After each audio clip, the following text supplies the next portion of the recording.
Hi fellow crafters. Today I have a fun ink technique to share with you, one that you'll use with your embossing folders. It's really easy and creates a real eye-catching look on your cards. I'm going to be making a birthday card, but you can adapt this technique for any occasion you need. If this is the first time you're visiting my YouTube channel, hi, I'm Terri from nutsaboutsstamping.com. I love sharing techniques and project ideas for rubber stamping, paper crafting, and scrapbooking with you each week. Be sure to hit that red subscribe button and the bell beside it so that you'll be the first to be notified when my next video goes live. If you don't have a Stampin' Up! Demonstrator yet, I would love for you to choose me. I will link to my online stores in the description box under this video. And speaking of videos, be sure to watch all the way through this video for my bonus tips and design ideas. Now, let's get going with this fun technique that I just learned this week. I'm going to start off by creating an accent using the Meadows dies, which contains a bunch of wildflowers. You can mix and match the different pieces to get the right look for your creation, but I'm going to be using a single wildflower on my card because I really want it to be a standout element. So I'm going to use this wildflower die, and I'm going to die cut it out of a piece of basic white. There we go. It's a lovely little accent for my card. The next thing I want to do is create a phrase, and I'm going to use a phrase that's in the Dainty Delight stamp set. I love this stamp set because of its wildflowers that you can stamp in color. I'm all about wildflowers today, it seems, but I also really like the phrases, and I use this one that says celebrate you a lot. So I'm going to ink up that stamp, get it mounted on my clear block, and I'm going to stamp it down using Night of Navy. Now that I've got these two elements ready, I'm going to set them aside so that we can get going on the inking technique. To do so, I'm going to start off by embossing a layer of basic white using the Cane Weave 3D embossing folder. I think this folder is perfect for this kind of an inking technique because of its intricate classic pattern. So for the technique, I'm going to do a full quarter sheet. I'm going to emboss it. I won't be using the whole sheet for my card project, but I'm going to emboss the whole layer, and you'll see why I'm doing so in a minute. So I'll be back and show you what this looks like. Now I am sure you can see the embossed pattern on this cardstock. I love it. I just think it's so pretty. It almost looks like bamboo.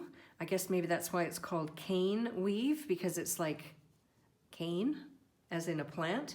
So now I'm going to get set up for creating this inking technique. So I've got a scrap piece of grid paper that I'm going to use to protect my main sheet. And what I'm going to do is I'm going to take my Night of Navy ink pad, I'm going to open it up, and I'm going to rub ink onto a section of this embossed layer. So you can see that I've got the name here. So I'm going to have the ink pad at the top. I'm going to start off, and I'm going to very lightly drag my ink pad down on top of this embossed section of my card. Isn't that cool? Look at that. You can see that I went maybe, I don't know if you can tell, but I can tell. I went just a little bit crooked, but no worries. We're going to cover that up in a second. Now, I have a little tip for you if you're going to try this technique at home. You want to use an ink pad where you also have the re-inker handy, because as you drag the ink down on top of the embossed layer, it is going to use a lot of ink from your pad, so you want to make sure that you choose a color, that you've got the re-inker handy, so you can go ahead and re-ink for your next project. Now, the next thing I want to do is I want to take a strip of Night of Navy cardstock, and I want to add it to this layer I've created.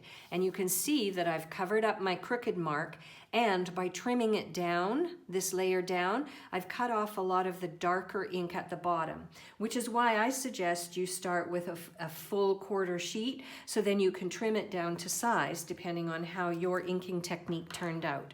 So I'm going to adhere this down next.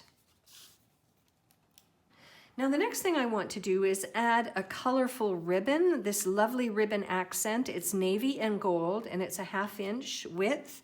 And what I want to do is adhere this strip of ribbon onto this layer, and I'm going to attach it on the back. I've got 2 pieces of tear and tape adhesive on the back of this layer. I'm not sure you can see it because it's white on white, but I'll just peel off the cover and then I'll attach my ribbon to this, and then I'll trim it off, and then it's ready to add to my card base. My card base is going to be Whisper White, and what I want to do next is adhere this layer to my card front using some multi-purpose liquid glue. The next thing I want to do is add my flower accent.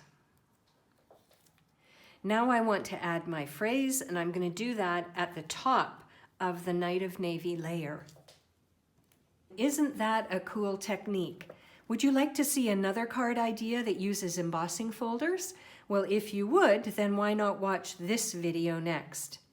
And if you would like a complete listing of the supplies that I used and the measurements for the layers, along with the product ordering numbers in case you want to make this card at home, I will link to my blog article in the description box under this video.